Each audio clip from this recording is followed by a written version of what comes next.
Broadcast is now starting. All attendees are in listen-only mode. Okay. Yeah, thanks a lot.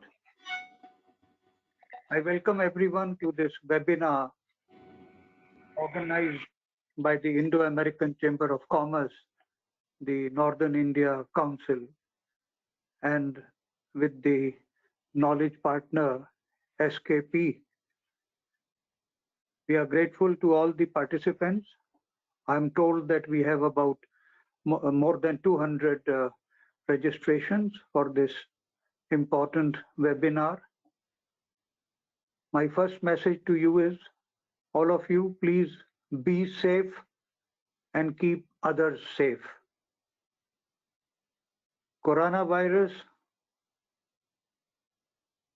is likely to take some time to go, but then there is always a time limit for these epidemics and pandemics. In 1 month's time or 2 months' time, this will disappear. But what about the impact that coronavirus has created on the Indian economy? Being a Chamber of Commerce, we are going to discuss mainly the economic issues that have emerged as a result of the lockdowns and other steps taken by the central government and the state governments. We have very eminent panelists today, 3 of them who will make their presentations. We have Mr. Arun Karna. He is the Managing Director and CEO of AT&T Global Network. We welcome Mr. Arun Karna to this webinar. Then we also have the distinguished participation as a panelist from Mr. Neeraj Sharma, Senior Executive Director in charge of Direct Tax and Regulatory of SKP. And last but not the least, and possibly the most important person, particularly in Delhi today, one of the most important persons is Mr. M.N. Tiwari of the Indian Police Service. He is the Additional Commissioner of Police, Delhi, as a part of the Delhi Police.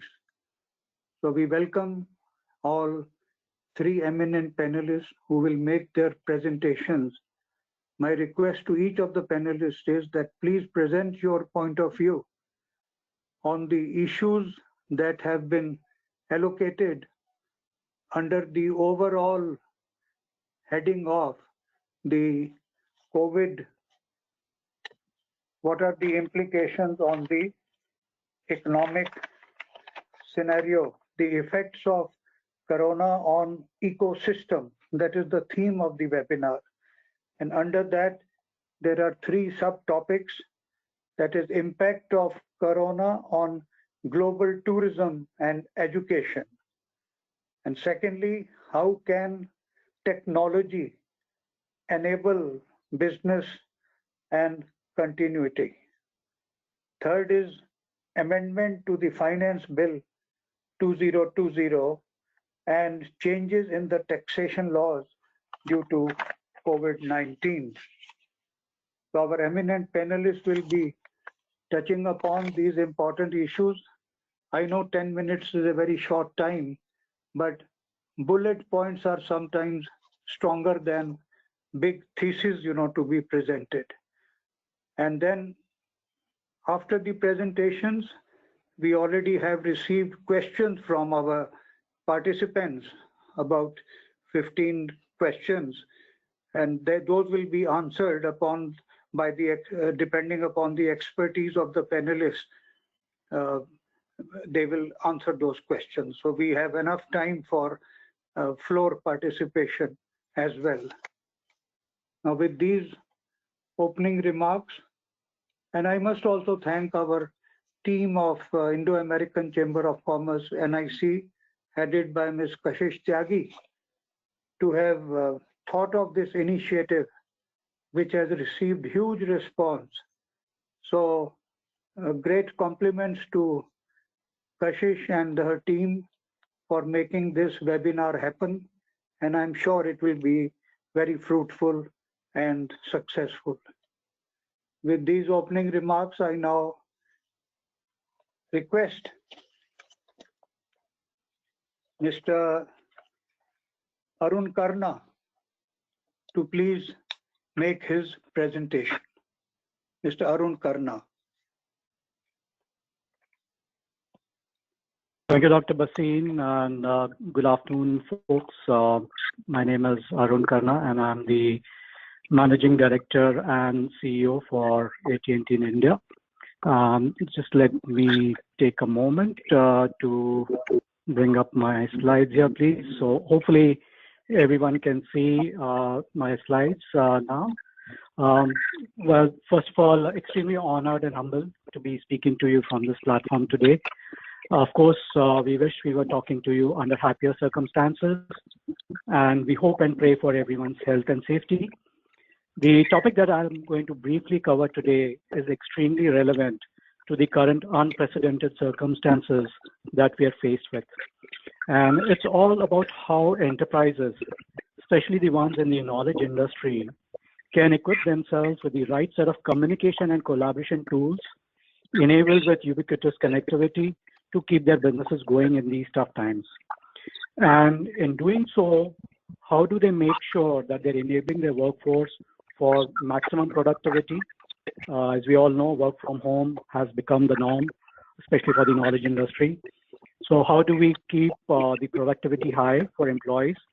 How do we keep the operations efficient?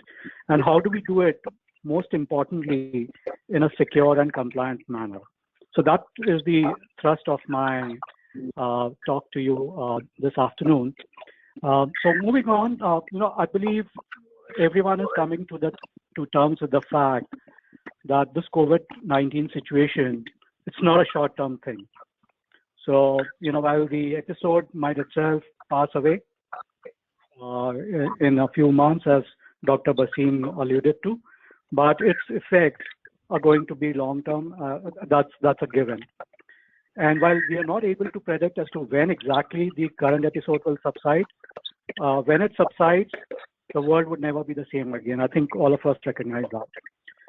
From a business perspective, what this situation has done is it has further accelerated certain trends that were already visible in the knowledge sectors. So, for example, most companies had already made some progress on adaptation of flex working hours, flex working concepts, work from home concepts. There was already an uptake of cloud-based collaboration tools like MS Teams and WebEx. There was already a move towards virtual desktops. Now, what the situation has done is to accelerate these trends exponentially.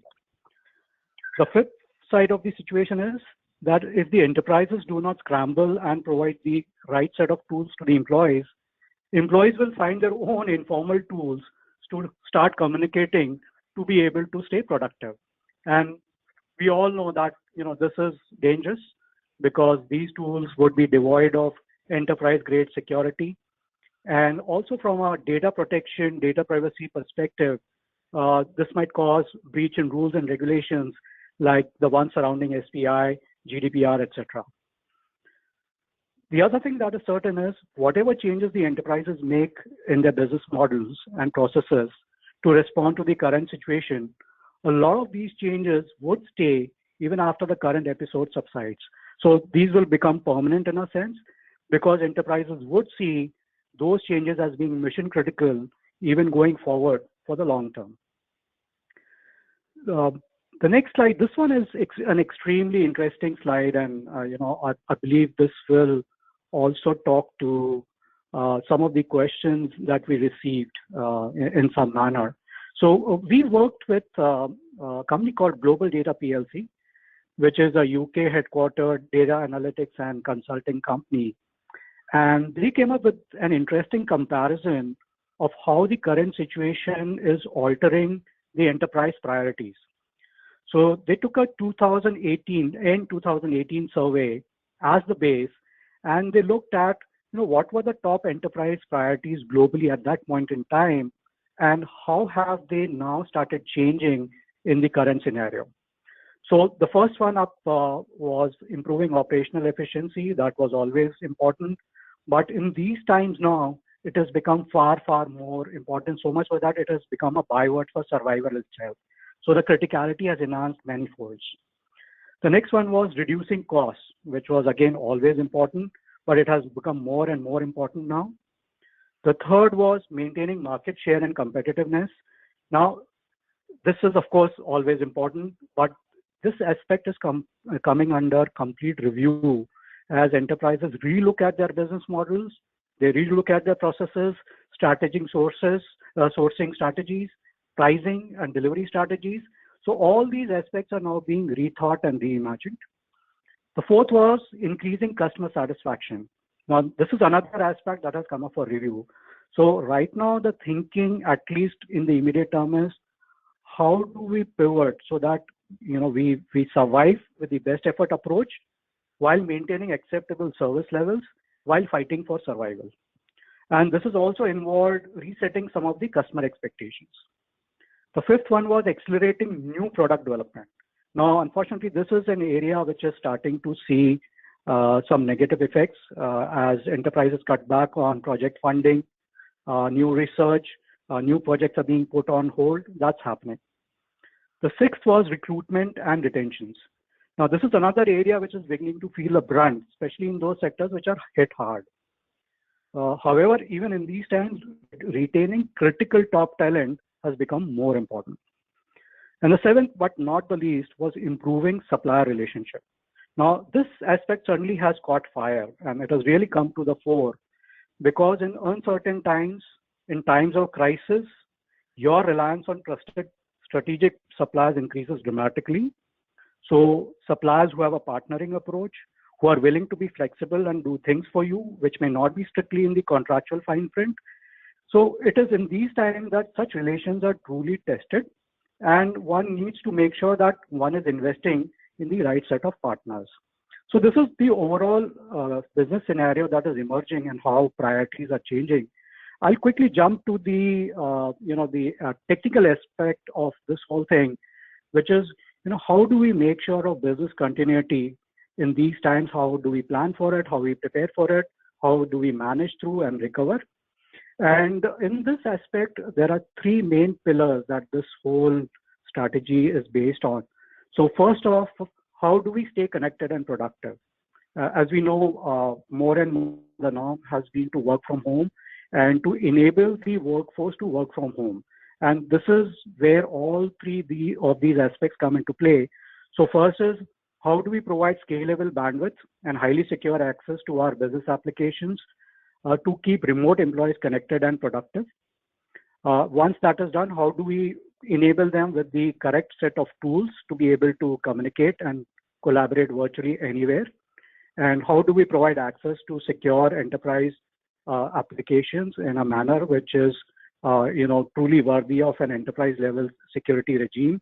So how do we take care of threats that might be emerging in these times? As we know that some mischievous characters are over active in these times as well. And that is something that an enterprise would be very wary of, and making sure that they have the right threat management and recovery tools to keep their businesses running in these times. So in each of these pillars I've highlighted, there are various solutions for various use cases. I've just hit upon the main ones which are highlighted in yellow, and I'll cover them very, very quickly.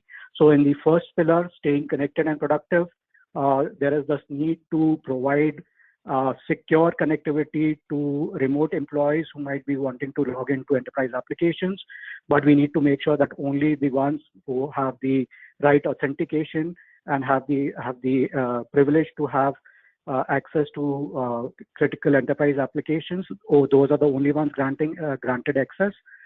The second one, of course, the remote access needs. So work from home, this requires remote access into the enterprise VPN in a secure manner and in a very stable manner. And this is where most of the action is concentrated these days.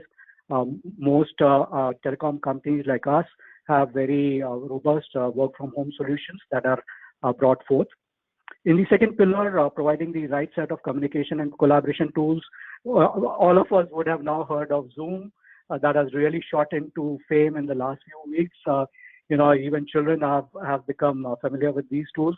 But Zoom is not the only one. There are other very robust tools in play, like WebEx meetings with Cloud Connect. Those have come to the fore. And last but not the least, the security wrap around all these tools and applications, which give the right ability to detect and respond to any security threats that might be emerging at this point in time, and to make sure that the enterprise network is fully guarded. The last slide from my side, which quickly depicts how a work from home scenario looks. So on the left-hand side is the employee home, or the remote site where the individual employees might be working from, and they come through the internet into a gateway, which is the telecom provider's gateway. It is in the telecom provider's cloud. It is an internet gateway, which makes the secure connection between the internet and the secure enterprise network environment, so that the remote employee can gain access securely into the enterprise application. So that was very quickly the summary from my side. And with that, I hand over to my next speaker, please. Thank you. Thank you, Mr. Karna. That was a wonderful overview of the present scenario that we have. And we are grateful for your presentation. Now we move on to Mr. Neeraj Sharma. As I said earlier, he's the Senior Executive Director and an expert in the field of direct taxes and regulatories of SKP, who are our knowledge partners and who have imparted really some knowledge to us. So we move on to Mr. Neeraj Sharma. Thank you.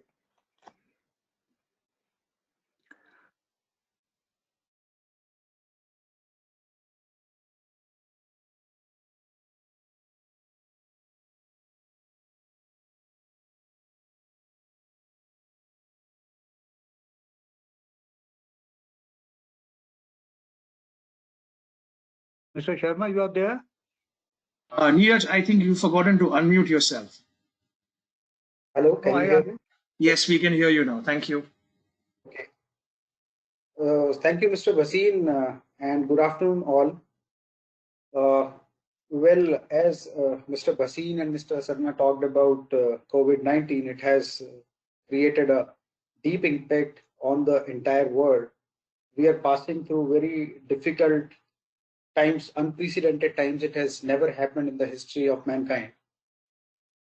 COVID-19 has created impact not only on the social aspect but also on the economic aspects, and this impact is some impact has been created, some is yet to be created.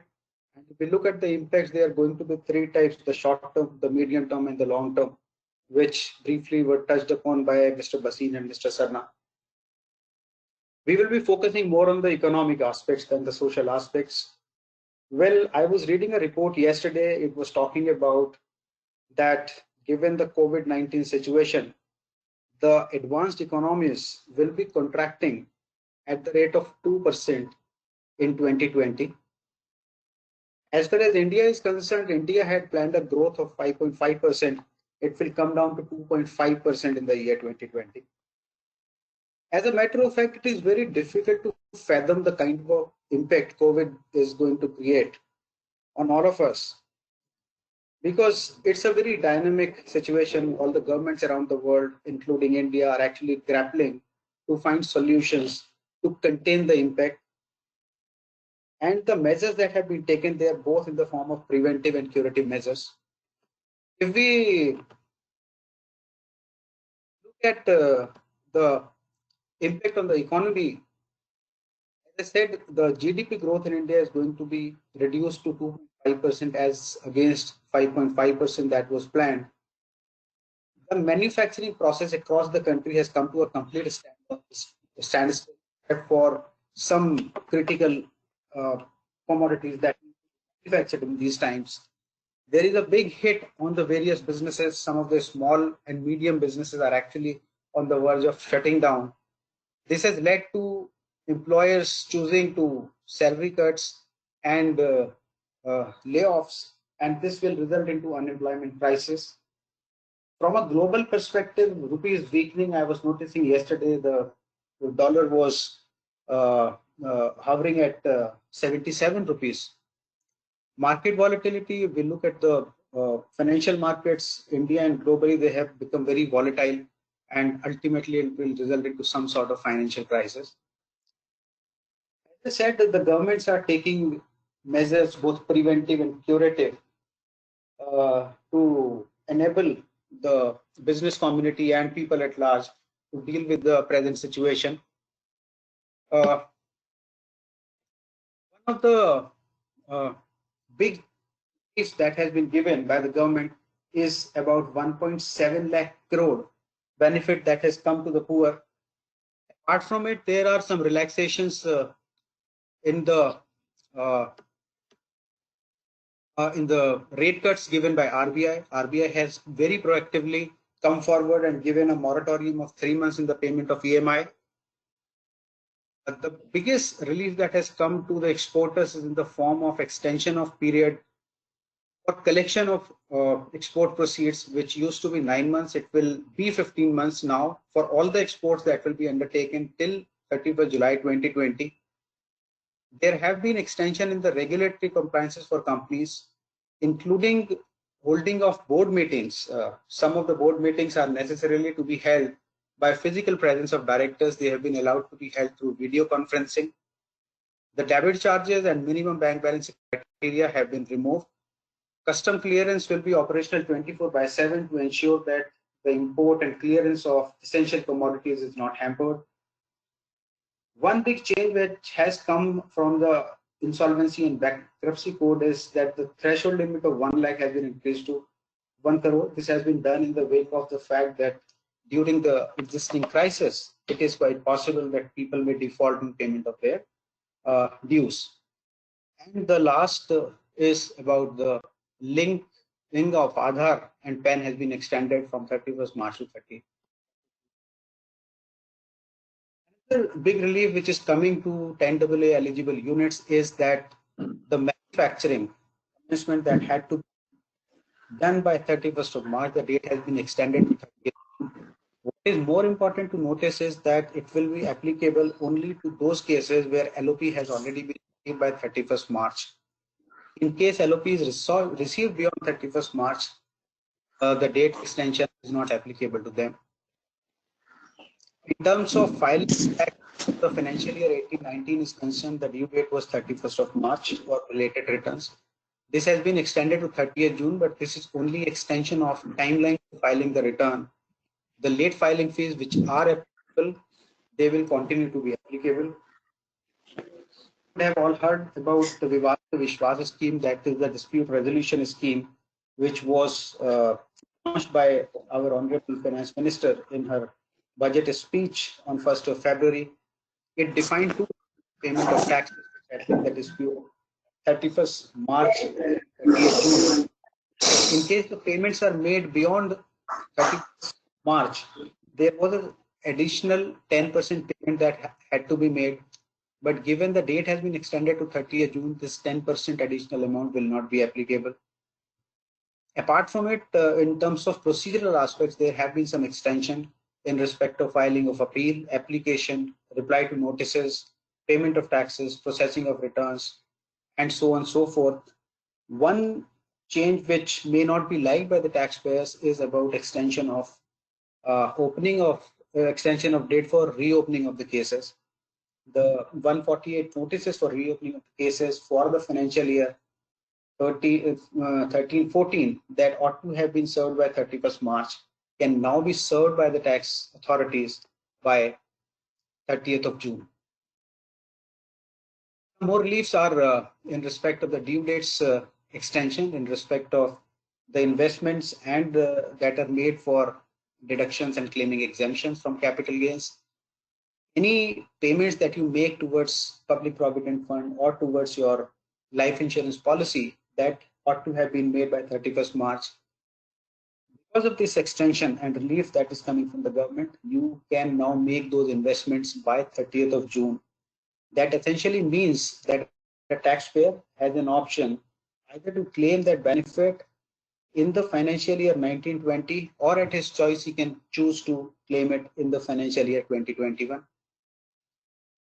As all of know that PM has launched the PM Cares Fund, and this fund is eligible for 100% deduction for all the donations under Section 80G. Any donations that are made will be not only 100% deductible, but you can make those donations by 30th of June. From a company perspective, this donations to PM Relief Fund will qualify for CSR spend. There is only one confusion around it, that from the company law perspective, you can make that CSR spend only if the donation is made by 31st of March. From an income tax perspective, the donation, even if it is made beyond 31st March but before 30th June, will qualify for deduction. But from a company law perspective, I think some clarification should come from the company law board. A big relief is also coming to the taxpayers who want to manage their cash flows. In most situations, the income of the taxpayers is subject to withholding tax. And where the taxpayers believe that the withholding tax is going to be more than their tax liability, they generally apply for a lower or nil withholding tax order. Given the situation, the government has taken a very proactive step by saying that the withholding tax order that were issued in financial year 1920 will also be applicable for the financial year 2021 up to 30th June. There was some confusion about the amounts that are eligible, because every lower deduction certificate comes with the name of a party, the payee, and the amount that can be paid withholding that lower tax rate. That clarification has been given by the government yesterday, and it says that all the thresholds will refresh in the financial year 2021. That means assuming a withholding tax certificate was issued, which was valid for a certain amount, let's say for 50 lakh rupees, from 1st of October 19 to 31st of December 2019, will be available and will be eligible from the period 1st of April 2020 to 30th of June 2020, and the amount of 50 lakhs would get refreshed. One more change that has been made for giving relief to non-resident taxpayers who have got permanent establishment in India. The payers are supposed to withhold tax at the rate of 40%, or as per the certificate issued by the tax authorities. Given the situation, there is no possibility of obtaining a certificate. So therefore, it has been decided that all those non-resident taxpayers who have got a permanent establishment in India can receive payments after withholding of 10% rate. There is a process set for filing application online also. Another big relief that is coming is in the form of relief from the payment of tax. So the extension of due dates, as we just now talked about, is in respect of procedures, filing of documents and other. As far as payment of tax is concerned, there has been no extension by the government for payment of taxes. The due dates for payment of taxes will remain as they were, but the relaxation has been given in 3 different ways. One is that if there is a delay in payment of tax, then the interest will be applicable at a lower rate. Under the Income Tax Act, the interest typically varies from 12 to 18%. The reduced rate will be 9%. And this will be applicable to all the payments that are falling due between 20th March and 30th June. And only for the delay during this period, it will enjoy the reduced rate. The second is, because of the delay, there were provisions under the Income Tax Act triggering initiation of penalty proceedings, and third, triggering initiation of prosecution proceedings. So in case of delays in the respect of the taxes that are falling due between these 2 dates, 20th March and 30th June, there is going to be no initiation of penalty or prosecution. Similarly, there have been extensions in the GST returns and payment of taxes. And there was a scheme launched by the government last year for settling of indirect tax disputes under the erstwhile tax laws, that is service tax. That date has also been extended till 30th of June. One question that remains unanswered and some sort of clarification should come, whether the date, the taxes that are falling due between 20th March and 30th June will also include the taxes for the earlier years and in respect of which the assessment has been made now and the notice for payment of those taxes has been issued now, or this will only be applicable only for the taxes which are actually arising and falling due in these dates. COVID-19 situation has, typically given some very difficult situations. Now imagine a person an Indian resident who had been out of India, and because of the COVID-19 situation, he has not been able to travel back. In this situation, because of the threshold of stay in those countries, if he becomes a resident of that other country also, and he remains a resident of India also, whether he will be liable to tax in both the countries, there will be issues of dual residency that need to be resolved. Similarly, if we consider a situation on the reverse side, that a foreign national, a foreign resident comes to India and he gets stranded in India, will it ultimately result him becoming a resident of India depending on the threshold of time? And therefore, would he be liable to pay taxes in India in addition to what he has been paying abroad in his own country? Whether his stay in India give rise to permanent establishment of the foreign company of which he is an employee. These questions are yet to be decided. There is no clarification, no guidance on this. There could be place of effective management risk because of the result of relegation of key managerial personnel like CEOs and senior management personnel. OECD has recently issued some clarification, but these are actually suggestive. They only say that these things have to be read and interpreted liberally. Beyond that, there is nothing. Only time will tell how the government and the authorities deal with such situations, not only in India, but across the world.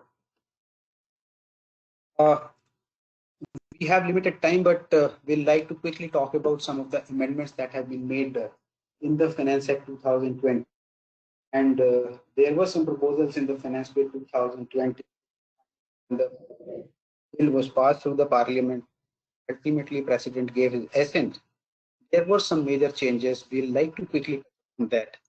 So the first change, which I think is impacting a lot of people, is about the residency rules.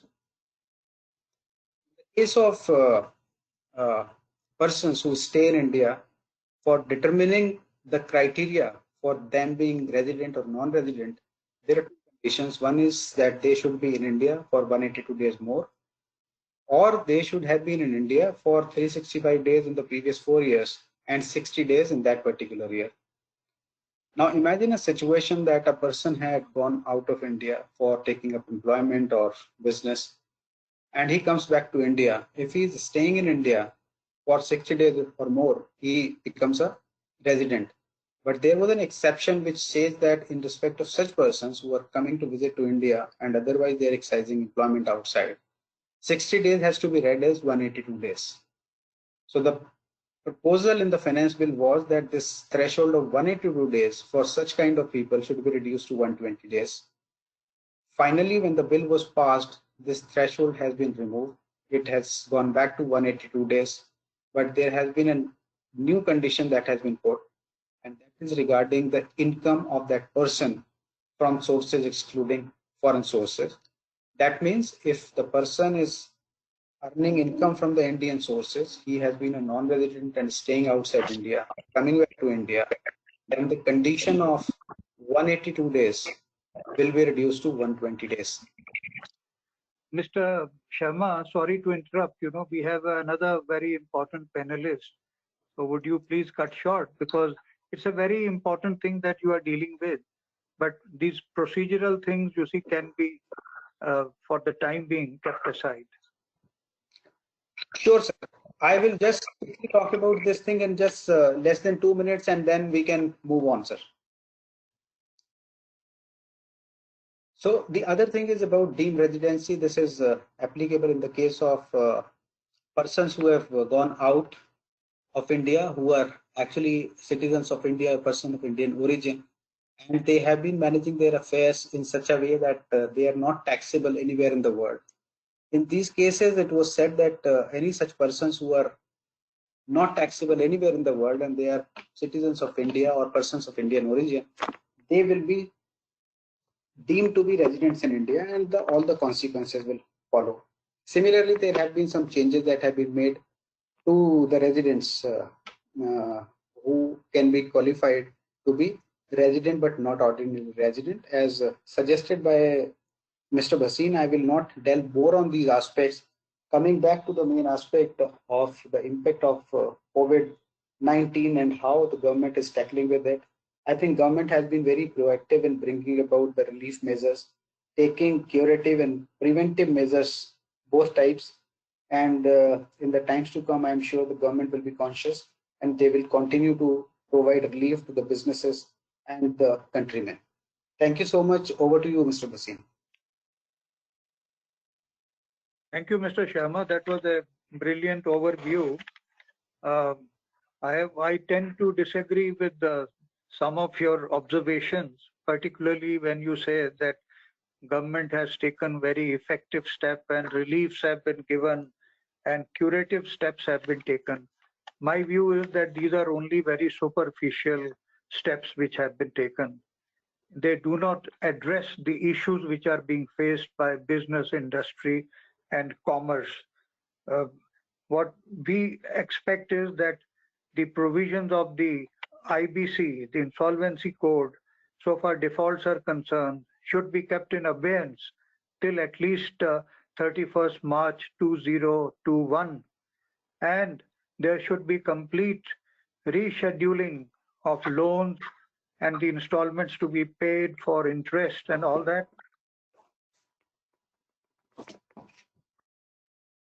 These are the what RBI has done is giving 3 months, you see, moratorium.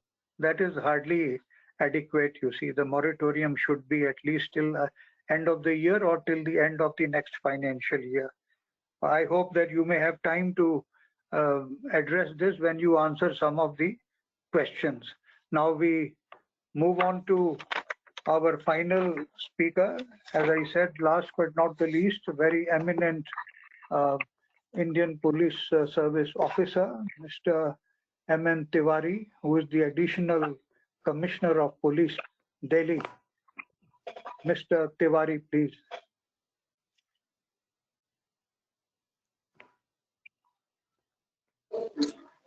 Yeah. Good afternoon, panelists and participants.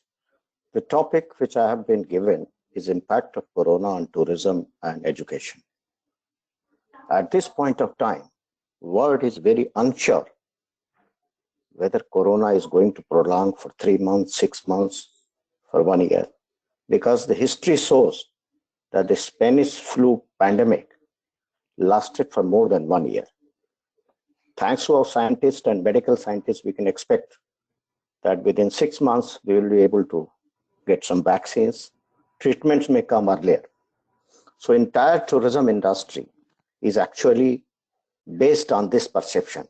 Whether this crisis is going, this Corona pandemic crisis is going to be over in 1 month, 2 months. Only then tourism is going to decide which way it will be.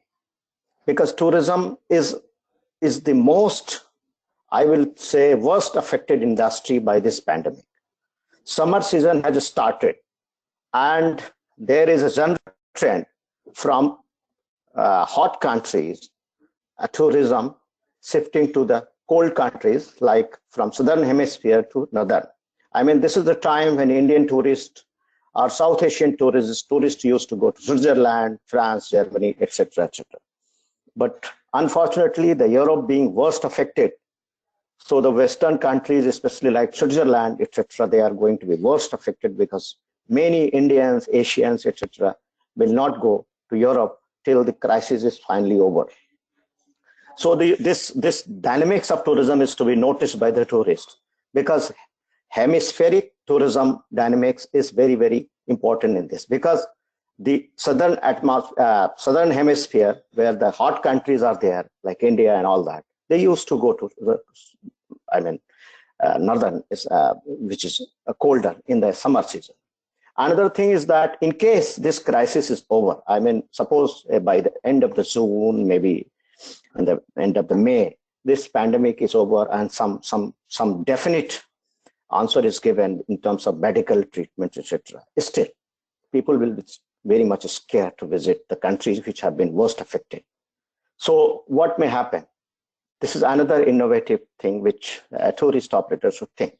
Suppose India gets free from the pandemic crisis, as we are thinking that the way Europe is affected, India is not. God bless us. In case India is able to get over this crisis, then there may be influx of tourists in the hill areas of India. Rather than going to Switzerland, people may opt to go to Kashmir or Himachal Pradesh, like that. So there may be internal benefits of tourism in case Europe is not ready to accept or European crisis goes on. Another thing which has to be taken into our consideration, the ecosystem of tourism, the supply side of tourism and the demand side. Tourism in an activity in which, if we make an analogy in the food chain, tourism when we are economically very, very well to do. Because when we are not hunting for food and health, then we decide to go for tourism.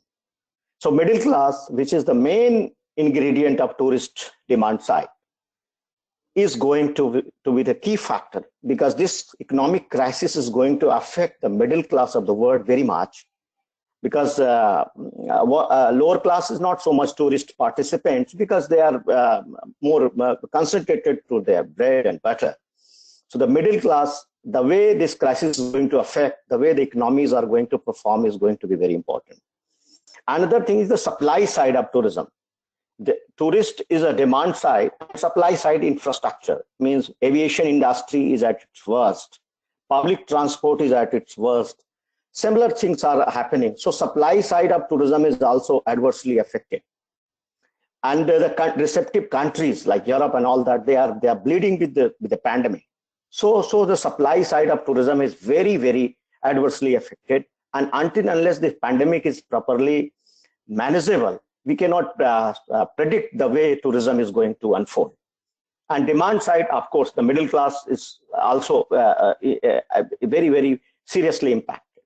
So another thing is, in this, my topic of discussion is that this pandemic is going to affect various support ingredients of tourism, like aviation industry. See, the airlines are on the grinding halt. It's finished. Many airlines are going to be coming on the ground. Public transport is totally affected because of the distancing and because of the infection issues. And in this way, if you see the entire dynamics of the tourism, all aspects of tourism, not only one, are very, very adversely affected, and they are waiting very eagerly the crisis of pandemic to be over, only then the things will change. But I'm sure that this summer season is not going to be normal for the tourism, because the Europe, which used to be very, very biggest beneficiary of tourism of summer season, is going to be very adversely affected, that is for sure. Another thing I would like to add in my discussion is that tourism has only covered medical tourism, health tourism, and nature tourism, business tourism. I mean, tourism is not simply there are pilgrimage tourism. All have been adversely affected, except medical tourism, which may join back to India, because medical tourism, where Indian doctors are providing very cheap medicines, therapies, operations to African, Asian citizens, they may opt to come India. So medical tourism is not going to be very much affected. But yes, nature tourism, climate tourism, and business tourism, and related tourism is going to be very adversely affected. So tourist operators, since they are not going to get any bookings because their entire public transport and airlines bookings are closed. So that is one aspect. Another thing I would like to add in my discussion is that if we see the entire pandemic, the winter season started where the Europe is beneficiary, because mostly in the Europeans start coming to India and all that in the winter season, South Asia. Fortunately, that period was not so much affected by the pandemic. So Europeans visited whatsoever. Indian share was tourism with regard to foreign currency and all that was okay. But now the summer, the Indians, I mean, the hot country due to respond, that is going to be severely affected. So this is very, very visible, if I can understand this dynamics.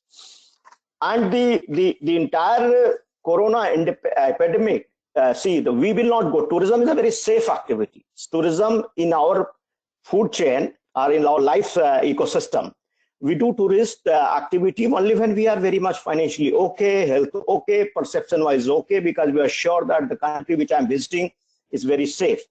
So suppose this pandemic is over by June or maybe in the end of May. So there are chances that some countries in the world which have been least impacted by this crisis, their tourist operators may try to innovate a product and sell to tourists, because let come to this country which was not affected by the pandemic and all that. So there may be this kind of trends may be also visible. So tourist operators must keep a close track on those countries which are least affected. Like see New Zealand. When I see the New Zealand very less affected, so I think the 3-4 days. So this is just an example. So these countries which are totally not famous tourist destination, they may attract some tourists in the sense that people, if they have disposable income and whatsoever, they will try to explore these things if this pandemic is over. Another thing which I would like to mention is that tourism industry is very much, especially the international tourism, is very much based on the airlines, and the grinding halt in the aviation industry. Even if tourists are ready to go, if the aviation industry is not able to supplement the requirement of the tourist industry is going to be adversely impacted. So that is one such thing which I think that the aviation industry will be definitely needing a lot of support, stimulus, bailouts, whatsoever, globally, because this one industry has totally crashed now. Barring a few countries, the entire air and sky is totally free from airplanes and all that.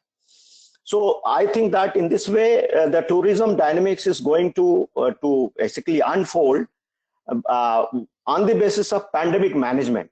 If it is managed early, then it may take under 2-3 months after normalization, it may take again its shape. But if the pandemic persists, the tourism industry is not going to take its shape. Even the minimal business tourism may happen because of compulsions, but I'm sure that it is not going to normalize very soon. It is going to be the last normalizing activity. Firstly, the businesses will normalize and other things will normalize. Students will go to their universities who have come back from Europe, America. Education has been very adversely affected. The classes are closed, universities are closed, exams are closed. Many European, Indian students gone to Europe, they have come back, they are scared, their families are scared to send them back. Their entire schedule has been upset. Their financial management has been totally disrupted. So all these things are going to normalize. Only then it is going to assess what actual impact has come. Because, and it's not going to be in silos. The way the economic recovery of the world is going to happen, the way the government is going to address the crisis, this all depends on these things. Education, another thing which is very, very important, which I am visualizing, is that the way this crisis has given, thanks God, we have an IT ecosystem now. Just imagine 100 years back when the crisis was there, the pandemic was there was no digital connection and all that. So I was today listening Mr. Parag Karna, who was telling that we are in the digital globalization, not only industrial, digital. So digital connectivity with regard to education, with regard to skill improvement is going to take the massive turn. And I am sure that the demand for connectivity, the demand for education at lower levels, so digital outreach is going to be very important. And countries like India, who does not have bricks and mortar schools, will heavily depend on digital education.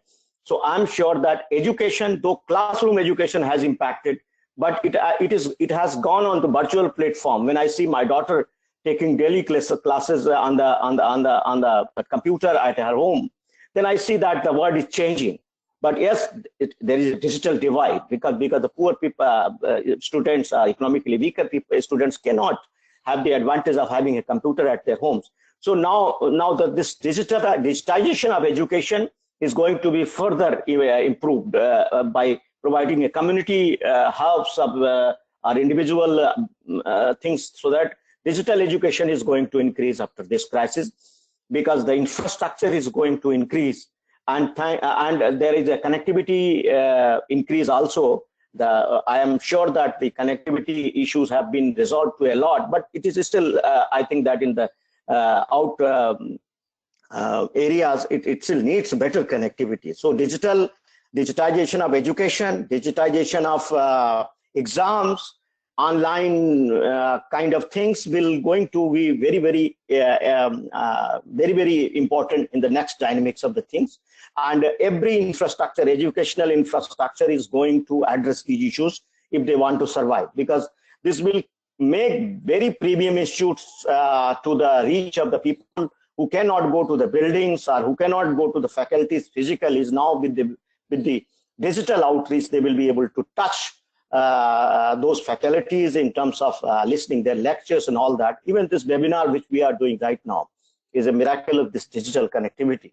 So I am sure that this pandemic has actually popularized the digital spread of education rather than the physical attending of the classes or teaching, and it is going to increase and increase. Due to lockdowns, each day I am listening a lot of lectures on my Amazon stick and all that, and I am phenomenally, sometimes when I am boring, I just listen the lectures, and the way it is increasing the knowledge and all that. So everyone is exploring inside. Being in room, we are digitally connected to the world through social media, through YouTube. We are watching a lot of lectures. So these are the very important tests of the pandemic, that how the digital world has taken care of our connectivity, our relationships, our knowledge integrations. So this is one such thing which I think that another impact which I'm watching of this corona epidemic, and this is going to increase further. Like telemedicines, all these things are going to increase, and this education, medical education, which is basically a metro city based, and the treatments and all that. Mainly, many diseases are not so surgical, or they don't require so much complexities. They are going to be telemedicines, and these are the new dimensions which we are watching. Medical education, medical treatments, all these things are going to be given a permanent shape. I mean, now we have to be structured with regard to providing these facilities: telemedicine, teleeducation, e-libraries, e-books, even reading e-newspapers. These days we are not reading newspapers because we are thinking that it's very difficult to get a newspaper. We are very scared about the contamination, all that. So we are reading newspapers. We are supplying to our friends digital newspapers. See, the education has taken, I mean, we could never imagine the way we are digitized now. So that is a very important aspect. And I'm sure that the day will come when I will say e-tourism. I will be sitting in my home and I will be roaming in the streets of Paris and watching the Eiffel Tower, zooming it like that. So all these things are going to be new products. So I am sure that this corona epidemic is going to be very adversely impacting the tourism industry and tourism ecosystem, not only the supply side, but the demand side.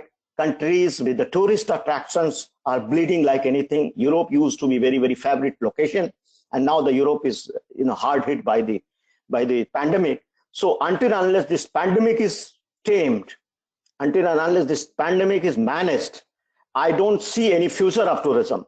Till that time, education and other things may continue because of digitization. Aviation industry is to be still structured, because I don't know what kind of airlines will be surviving after this crisis. So all these things tell us what will be the schedule of the pandemic, because the vaccination process is still going on. And today I read that until unless we are vaccinated, we will not move out further, because on treatment we cannot rely, because treatment is too complicated. I don't go a tourist destination to be sick, to be treated. I feel healthy, and then I go in at any particular tourist place. So only the vaccination discovery will actually trigger the tourism. Until unless vaccination is not there, people will avoid going to tourist places, to new places, touching new horizons of tourism. So the entire tourism sector is actually based on when we are going to have vaccination or early disappearance of the disease. It is history that the vaccination on Ebola arrived later, but meanwhile Ebola disappeared. So on the basis of history, we can see sometimes disease disappear, virus disappears. There may be seasonality dynamics, etc., etc. But people want to be doubly sure. We cannot go to rich destinations by having a mask and sanitizer in our pocket.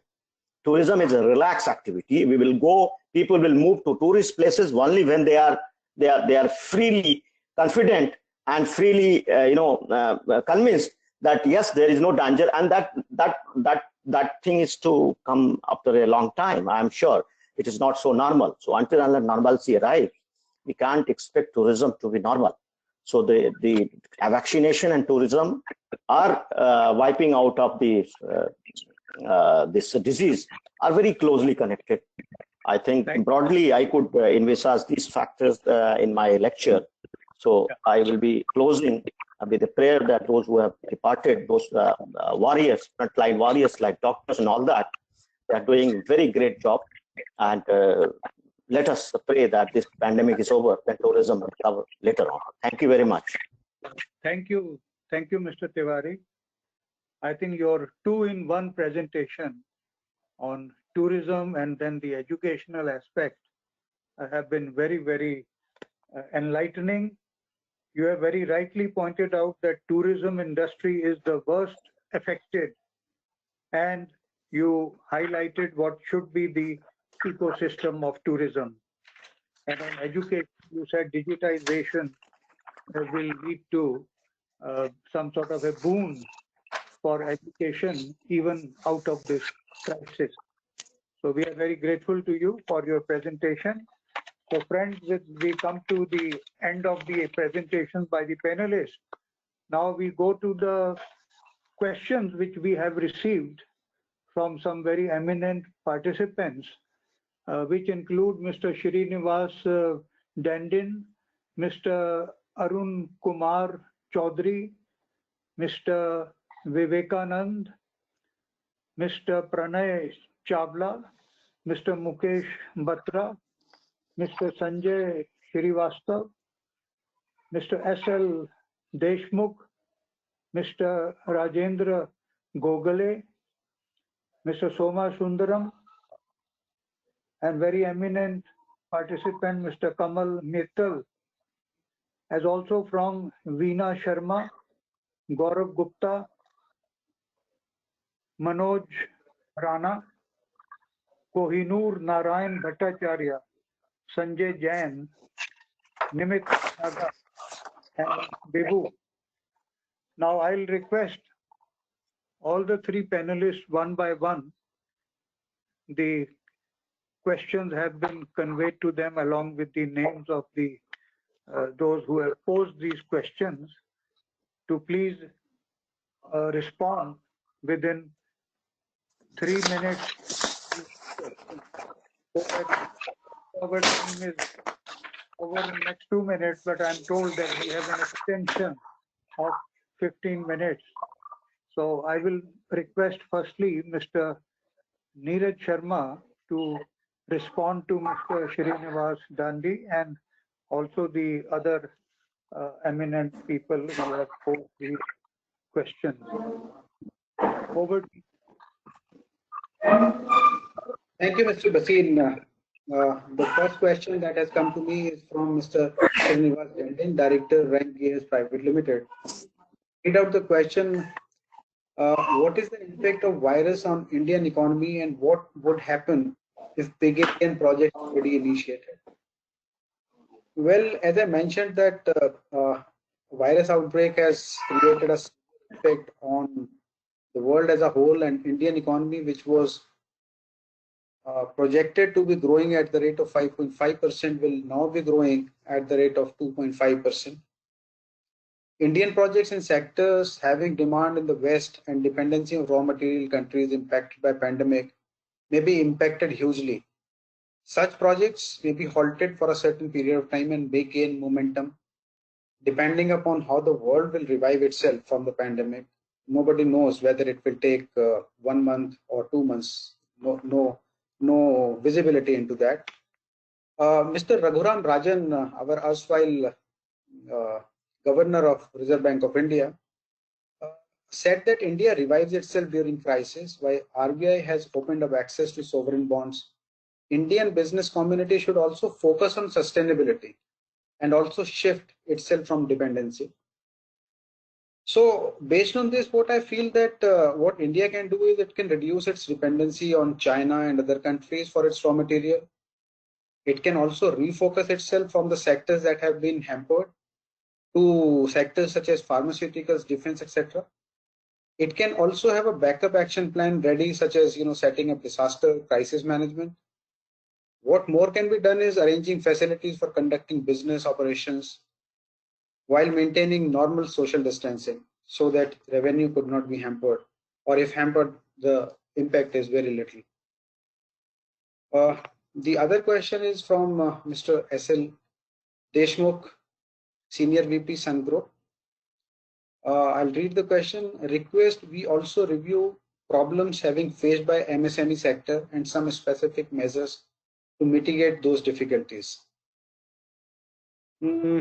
Yes, MSME sector will, facing a difficult situation because of the liquidity crunch and working capital management problem. As I mentioned, that MSME can help in production of good quality and cheap raw material for exports and indigenous consumption. As well as in the sectors, for example, all of this is achieved. We may achieve change our technology, improvise the existing ones. MSME can also aid in maintaining production facilities during the pandemic crisis and any other crisis. So I think that answers your question, sir. Over to Mr. Basim. Thank you very much. Thank you very much. Now I'll request Mr. Arun Karna, you see, to please respond to the questions. But thank you, Dr. Basim, and eminent audience. Thank you for your questions. Those are extremely incisive questions, I must say, and very relevant. And I will try and answer to the best of my abilities, because in these uncertain times, making any definitive statements, one has to be a clairvoyant. I'm not, but I will give it a try. So first one up is from Ms. Neeraj Sharma from Chemionics eSolutions Private Limited. She is Manager Human Resources, and she wants to inquire about the effects of Corona pandemics on business. Very relevant question, very wide question as well. I think most of the panelists here touched upon various aspects of this question and how various sectors might get affected. My own presentation sort of alluded to the fact as to how, given the current circumstances, some of the enterprise priorities are changing, and I think they will continue to change as we go forward. I think I'll make a few broad brush statements. I think as businesses shift to survival mode, a lot of the focus will shift from good to have, nice to have, to what is a must have in terms of being able to serve the target markets, because you can be sure even the target markets and their definitions will change. Very broadly, prior to the pandemic hitting us in the services sector, we had seen as a technology company a lot of investments being made in improving the customer experience. So there was a lot of investment going on into IoT-based solutions, AI-based solutions, and whether it was airlines or travel and tourism industry, or any facet of services industry, there was a huge amount of investment coming into technologies which will help improve the end customer experience. Now, our view is that some of that might change, which is to say that some of those investments might start getting cut down, or even if the investments flow through, the pivot would be towards yes, customer experience is important. Yes, it's an important differentiator, but can we now pivot the technology to maybe cut costs, improving operational efficiency? So it will be more inwardly focused than customer experience focused in the survival mode. So that's, that might be an effect on the services industry as a whole. Manufacturing also, prior to this pandemic breaking out, we were seeing a lot of investments in technologies there was a whole move to everything as a service. So, yes, product features, benefits were important, but even product companies were starting to concentrate on what is the experience of the customer dealing with the enterprise for the life cycle. And there were a lot of technology investments being made in those areas. We believe some of those might start getting pulled back in that sense. So yes, there would be a ripple effect of this whole pivot. Now, obviously, different sectors get affected differently, but our view is that, look, the global economy is one big interconnected net, right? So yes, the first effect might be felt by the brick and mortar economy, but we must remember that the brick and mortar economy is a large customer of the so-called knowledge or IT economy. So if the brick and mortar economy gets affected badly, you could be sure that the knowledge economy and the IT economy, which has been serving them, would also get affected. Now, that's, those are broad brush statements. In the US, we are seeing that small businesses are falling off the chart on a daily basis. They're going out of business. The unemployment claims are, breaking all records. Some of the manufacturing companies, they're having to repurpose their manufacturing lines under the presidential decree to start manufacturing medical equipment at short notice. The global supply chains have been totally disrupted, and obviously the ripple effect of those are being felt globally. Some green shoots that we're seeing now, some of the, China has always been the factory to the world for the past many, many years. They are starting to reopen some of those factories, but it is a question mark because those factories are also part of a larger global value chain. And if the global value chains continue to remain disrupted, then it remains to be seen, how quick the recovery may be. So, I try to answer several questions in one go, but that's my overall view on the overall economic and business situation. Dr. Bhasin, back to you. Thank you. Thank you, Mr. Karna. Now I request Mr. M.N. Tiwari, our Additional Commissioner of Police, to please answer to the questions which have been posed to him. Yeah. Good afternoon again. I have been asked several questions. First is that what efforts government is doing with regard to survival of industry like travel and tourism. Here, the impact assessment of pandemic is still to be airlines, bailouts, LTCs for government employees, especially Northeast. I think government has not taken substantially this aspect in the policy framework, but I'm sure that tourism being the biggest employment generation sector, definitely the government would like to revive the economy by promoting internal tourism. So I'm sure that internal tourism is going to have the attention of the government, and airlines, etc., may get bailouts. Northeast, J&K, maybe government servant may be given liberal LTCs if the government's exchequer permits. So these are the things which come to with regard to the first question.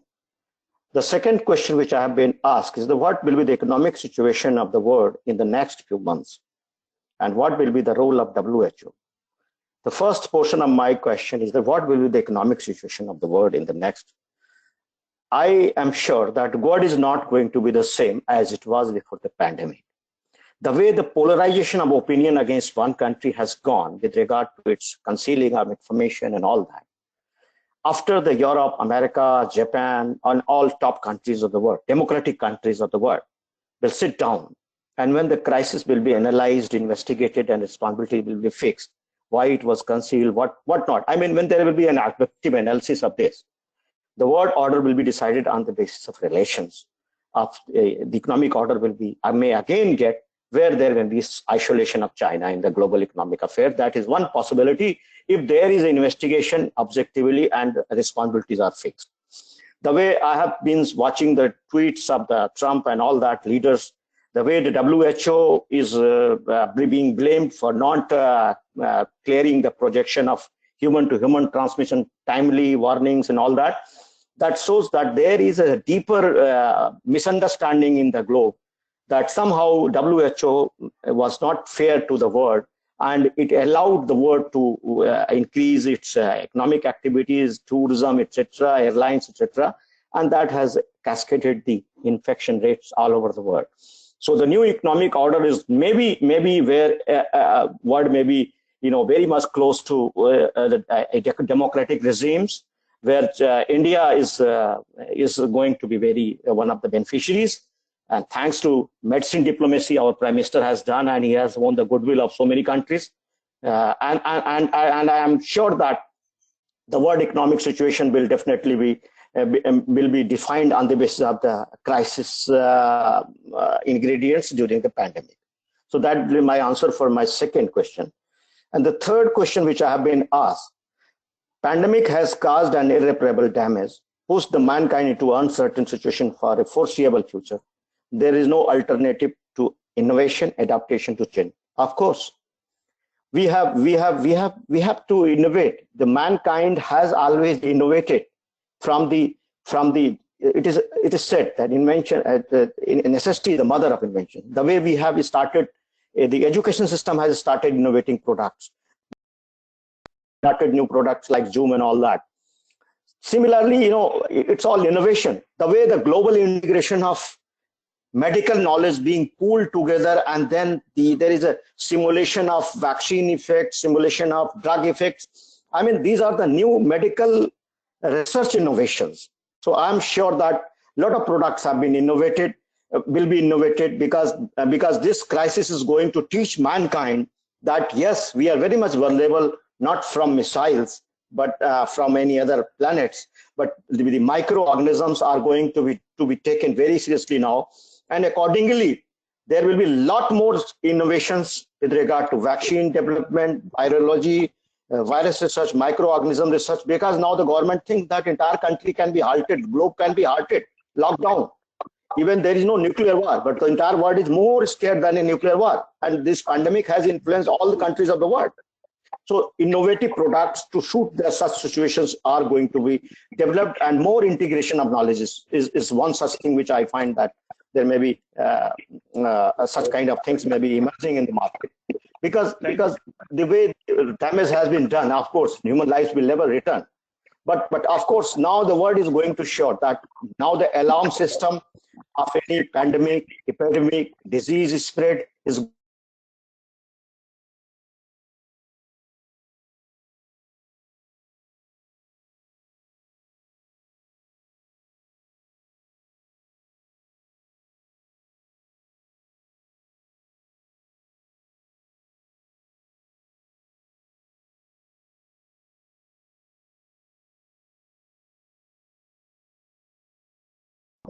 because telemedicine is the first thing which I think that India needs badly, because there is there is a mismatch of demand of medical assistance and the location of doctors, thanks to technology, thanks to IT technology, that this will be, and then it will be doctor to doctor and doctor to patient, all kind of formats can. Thanks a lot. Thank you. Thank you. Our time is over. There is only one question from Mr. Mukesh Batra, who has said how to keep the employees' motivation up. I think the only way to do is to keep the dialogue on, because the employees have to be made aware that if they do not agree to certain reduced remunerations or reduced packages, the eventuality will be to close down the businesses, which will not be in the interest of anyone, neither in the interest of the employer, nor the employees, nor in the interest of the country. Therefore, keep the dialogue up, make it possible for employees to see that there will be no severance of relationship of employer-employee, but certain remuneration packages may be may be put in place. Now, with that, we come to the end of this webinar. Firstly, I must thank our eminent panelists who have presented their expertise. Also, we thank, all the participants and those who have posed questions for taking time to participate. And also we thank, the knowledge partner and also Mr. Jugal for organizing this webinar, and also the IACC team headed by Kashish, and also Neelu and Sonia, Tejinder and Jasmine, Sangeeta, all of them. Thank you. So friends, with that, again, the message is be safe and keep others safe. Thank you very much for your participation. Thank you, Dr. Basim. Thank you. Again, on the behalf of, thank you very much. Thank you. Again, on the behalf of Delhi Police, I will request that please follow the guidelines of the government. Be safe, be at home, be careful. Thank you. Thank you. Thank you. Thank you.